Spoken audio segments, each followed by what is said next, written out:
teams and the number of things that have got to go right, the number of things you have to handle. And that's why Ohio State, in my mind, is such a great opportunity. They've handled everything that's come their way. And that means they're probably going to handle what comes their way in the course of the game, because it won't all be perfect in the game, but they'll handle it, and they'll be fine. You and I talked about the intensity of that Miami game way back in 2002 and how it would have been so difficult to play another game in a week. It would have been, yeah. Do you ever see this going to 8 teams? I mean, or do you think 4 is almost max for college football players? You understand what I'm saying? Yeah. I mean, the 14 format. Well, I'm not sure logic will have much to do with it, answer that question. You know, the popularity, I mean, you saw the cable ratings and all that stuff. I mean, the interest is going to drive it. You know, I think what we have to think through on a big picture thought process is, do we need as long of a regular season? You know, do we, you know, are we robbing some of these kids of some other things, you know, and some of these great players who probably do have a future at the next level? Are we taking some miles off their treads by having so many of these, you know, these kind of ball games? So it's going to be an interesting discussion, but I think there'll be a day where it'll be expanded. You know, I just hope we can figure it out, and if good people get together to try to figure it out, you know, they will. Jim, there was some surprise that you were inducted into the Hall of Fame at this point, just still because you're under the show cause penalty. Were you surprised at all that it came at this point? Well, I don't know that I was surprised for that type of reason. I mean, I was surprised because you don't sit around expecting, you know, things like that. But again, as we talked about, I'm not at all surprised that the 25 teams we were a part of that played in the national championship 9 times and did some pretty extraordinary things. I'm not surprised that those teams were recognized. And the way you recognize teams over a body of work typically is you elect a coach to a Hall of Fame. So what our teams did, I think, was pretty good. Do you feel like you've paid the price? I mean, you've paid the penalty that they laid down. You understand what I'm saying? I mean, it basically took you out of the game. Oh, yeah. Yeah. You know, the day that I wasn't the coach at Ohio State, you know, the price was paid. But you know, I don't sit around thinking about that, and I think that's why I'll do fine. Like the Buckeyes didn't worry about their adversity all year. You know, I wasn't sitting around worrying about my adversity.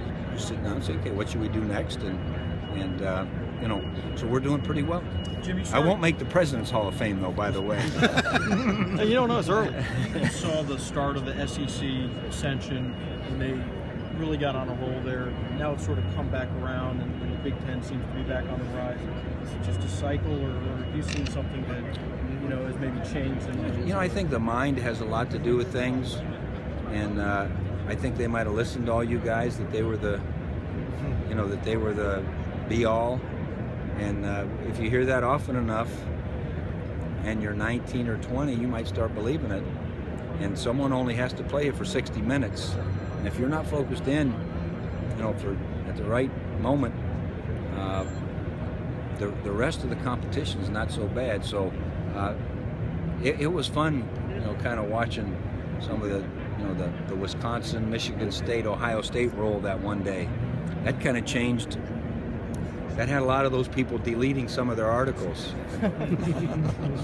Jim, what's it mean for you to be in with that Hall of Fame? You know, it's you know, it's hard to describe it.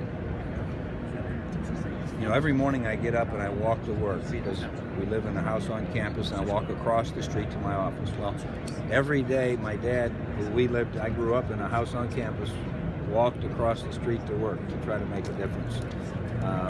And I think about the 40 years I've been in professional life, and the good fortune I've had to, you know, I was probably the 12th choice at Youngstown State, and fortunately I got the job and some good things happened, and I was not the first choice at Ohio State, and fortunately I got the job and some good things happened, and you know, I think a lot of it was because of what my dad taught me.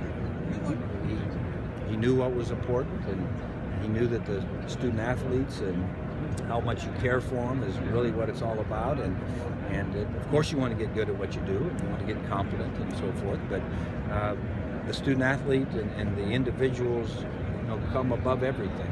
And I think that's, if you have that in mind, you're going to have a chance for good things to happen, and maybe have a chance to be in a Hall of Fame one day.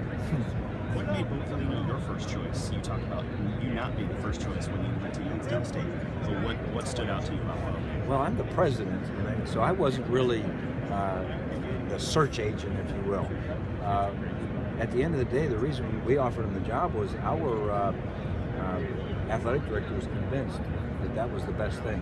Now, I know Bo. I offered him a scholarship when I was at YSU, and they took it and went to Ohio State. I can't figure that out. But and so I've known him ever since. And he's done some darn good things, and he's also had some tough moments along the way. And I like folks that have had their ups and downs and are anxious to go forward from there. And so when our AD said, "I think this is the guy," I echoed the fact that I would tend to agree, and so we have good fortune to have them both. Jim, extra special We got for two you more questions, guys. Okay. to get this award at this time, and the Buckeyes are playing in the national championship. You couldn't have written this one up. I mean, here I am in the Hall of Fame. Buckeyes are playing, and we got a third-string quarterback. I mean, even Marla couldn't have written that story. So. But you recruited him. I mean, Oh yeah, you I've known him since yeah. he was, however old, 15 years old. I mean, interrupt, but go ahead, yeah. And so, it makes it more special, but that's not the only thing that makes it special. It's kind of like the cherry on top.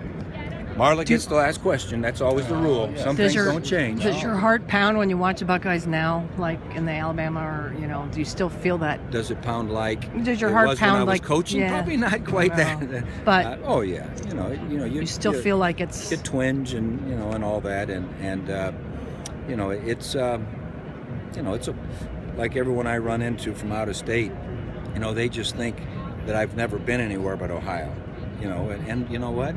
My heart probably hasn't been, and so my heart does pound, but it's a lot easier watching it on TV or watching it in the suite than it is walking up and down the sideline. Can we talk to Thanks, Urban? guys. Hey guys, thank you. Via text. This is a social media world.